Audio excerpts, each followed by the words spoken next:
আবারও একটা নতুন ভিডিওতে তোমাদের সকলকে স্বাগত জানিয়ে আজকের ভিডিওটা শুরু করছি।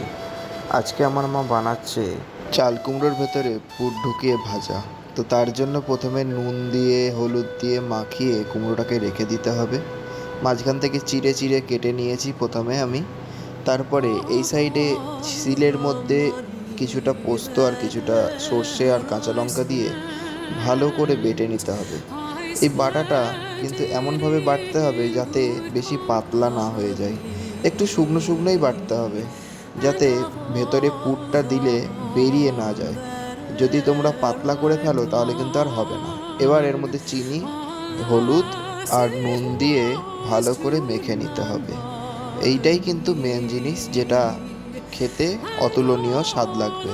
আর দেখেছো নুন মাখানো ছিল বলে জল বেরিয়েছে, জলটা ফেলে দিয়ে এই কুমড়োগুলোর ভেতরে একটা একটা করে ভেতরে ঢুকিয়ে নিতে হবে এই পুরটা।